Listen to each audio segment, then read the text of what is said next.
Siluma yumanatti na jibbitaniittu mini na guddifatamni haadhan qabu seete. Bareedinamma kana goobaatti simboomma kana goobaatti akkamitti daandii kanarra deemuu dandeesseeti? Konkolaataan hin jiru. Si dhukkubaay maalirran deemare? Hoo maallan argaarramuu jedhee ma jedhee? Maanni bareedinamma kana goo? Maanni simboo nama kana goo? Uumaan sitti waakkanni argiteettaay lafatu si bukkeedhaa bareedaa jira. Maarree anis kanaaf jedhee lafa bareechu fedhee lafarra deemaara. Amma maal dhabdeet maal rakkoon kee? Maaf dhuftee fuuldura koo gortee karaarraa na dhaabde? Waan tokko namni maalu waan tokko namni waanan dhabe sitti maddu siinsi guddifadhee soddaa sanyii ta'u. Yee yoon isa tamma jettee kaate kana guddaa dhoksee tu yee soddaa jettee guddaa korrabsitee qo'ee amma dhufee guddaan udaan keessa nyaachisa. Kunaan dhufee guddaanu. Ijoolleen nyaatame moo kotti na baas.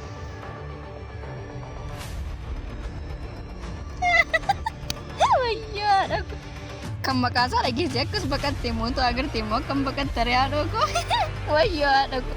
Soddaamoo maal naan jedhe sayyuu afuufaan kun guddaatti ni madhamneen immoo galee fokkisaan kun sayyuu maal fakkaataa kun waraabessi kun.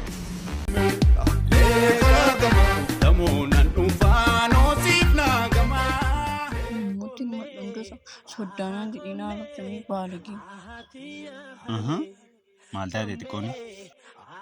Nyaara guurtee deemteef? Maal immoo taate laata? Maaltu immoo of ishee nyaachisaa laata? Maalli jalaa taate? Maalli jalaa taatee xiqqoon kun? Maal taate? Maafuruu hamma gara abbaa seenaatiin geesse deemtaati? Guddaa har'a waan namni jedhee naa arrabsituu sitti mi'aas dhaabattee akkasiin jirtu xiyyachiistaan turte. Maalla? Eenyudha? Eenyudha inni maqaa kee? Natti mi eenyudha? Siinen jecha haaraam natti mi? Si gaafachaan jiraam? Ani koo akka takka saartuuf miniim na arseen naan malee waan naan jedhe ituu sitti mi. Maalla waan inni siin jedhe natti mi? Daafi kaachas na laaliti natti mi? Maalla wanta inni siin jedhe natti mi tokko? Dhiisati guddaa waan balageedha wantichi. Waan balagee naan jedhanii waan hin taane. Si dhukkubaasiini. Wantuma inni siin jedhe jechatti ma qofa natti matan madafiti. Dafii. Ana duwwaasee teessayyuu siinuu si arrabseeraam. Dafiiti natti mi yookaan achilaa akkasitti dheetan achitti si maxxanse. Dafiiti natti mi waan inni nuun jedhe. Eeshi maalluun jedhe eeyoodhaan inni immoo nu arrabsu. Haadhaaf abbaan qabu nan seemoo maal kan sin guddifadha naan jedhu. Yoon abbaa dhabe waan haadha qaba. Maaliif akkas naan jedhan isayyuu guddaadhaanii soddaan godhadhaa siin immoo sin guddifadha jedhee na arrabsu.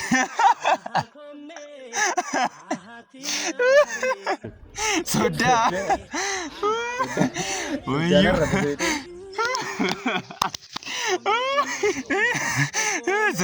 Soddaan arra baaree maal taateetti arrabamtiin soddaan?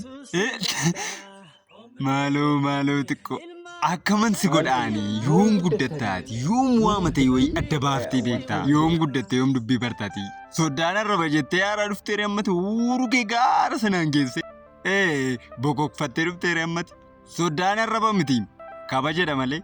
Soddaan arraba mini maaloo dhare silaamoon arra gortaan sitti madde afaan na nyaatee nana haasaa kee dhufe malee silumayyuu arra gortaa sodaata.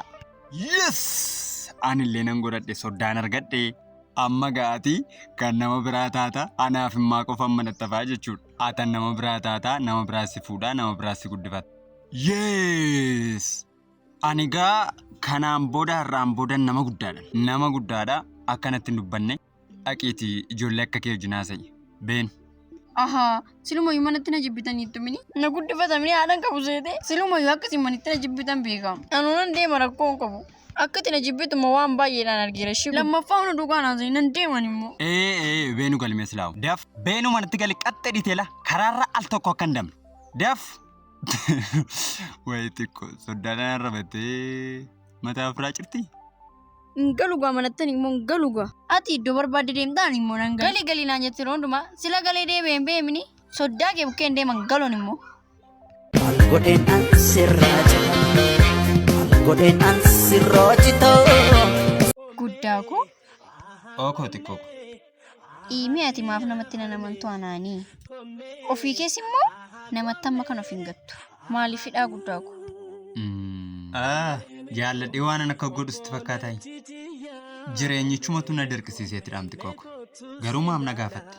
Amma fakkeenyaaf kanuma keerraa yoo jalqabne siifoo mashee jaalallee keeyyuu Amantii irratti of hin gattooma kanatti. Anumaanuu siifoo ishee jaalallee kee irratti nan amantu. Dheengadda ishee bukkeetti na agartee na garaftee miti.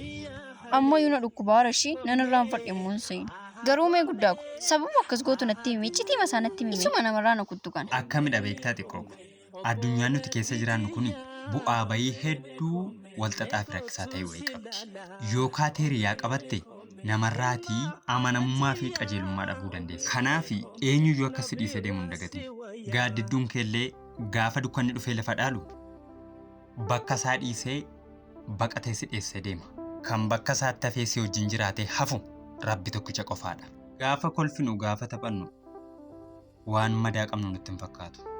Hundumti keenyayyuu gola gola keenya keessaa madaa eenyumtuu nun beekne qabna. Kolfi fuularraa garaa qulqulluu fi jaalala dhugaa hin agarsiisu. Icciitii kee nama hundaaf hin hirin. Sababiinsaa namoonni tokko tokko si jaallachuuf utuu hin taane kan sitti dhiyaatan odeeffannoo fi dadhabina kee beekuufidha. Yeroo kamiyyuu nagaa fi eegumsa sammuu keetiif fageenya kee eeggachuun filannoo isa jalqabaati. Sababiinsaa namoonni tokko tokko akka kitaabaati. Akka kitaabaa yoo ta'an iyyuu immoo keessi isaanii haaloo fi jibbinsaan akka qubee kitaaba sanarra jiruuti. Akka qubee kitaaba sanarra jiruu keessa isaanii dubbistee bira ga'uun baay'ee ulfaataadha. Gadi fageenyi keessoo isaanii maayilaan safaramee tasa biran ga'amu. Kanaaf of eeggannoon kan keeti. Summiin sobaa yeroo baay'ee dubbii mi'aa fi kolfaan simatama. Namni baay'een sitti kolfee si wajjin taphateef waan si jaallatu sitti hin fakkaatin. Waan si ajaa'ibu isaan iyyuuti kan summii jaalalaa baatu. Siifin du'aa siifin jiraan isaanii yerootti sin ajjeesatti jijjiiramutti baay'ata. Kanaafi amanamummaa namaatti daangaa godhi xinnoo tole. Baay'ina hiriyootarra qulqullinaa fi amanamummaa hiriyaa filadhu. Hiriyaa dhugaa beekuu fi yeroo milkaa'ina kee osoo hin taane yeroo gadda kee fi yeroo rakkoo kee eegin. Gara laafummaa fi amanamummaa kee namoota fuula dhoksaa yookaan gogaa lama uffataniif tasumaan kennin. Dammaqinsi sammuu nama siif kolfu hunda akka hin amanneef si gargaara. Kanaaf jireenya keetti daangaa gochuun kan keeti. Jireenya keetti daangaan godhatu yookaan dallaan ijaarrattu yoo ta'e addunyaa guutuun akka galma muuziyeemiitti yaa'ee akka daawwatuuf carraa uumaa fi jirtaa jechuudha. Dabalataan akka mana fincaanii gandaa hundumtuu sitti yaa'ee sitti fayyadamee darba. Xumureera. Jechi koo waan gassiif darbe natti fakkaata. Yoo gassi hin dabarre ta'es kottu galiin bishaan si obaasaa bishaaniin gad dabarfatta. Kottu. Akkasidhaa kottu kaa maarree galtee naa laatta.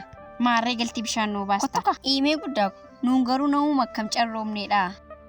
Maaliif immoo jettee xinnoo? Hiriyaan qabnu hiriyaan koo sidha.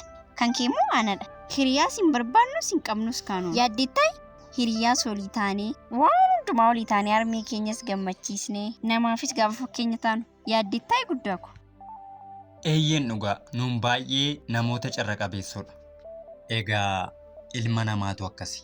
Ilmi namaa addunyaa kanarraa gosa sadiitu jira. Inni tokko ofiisaa beeka.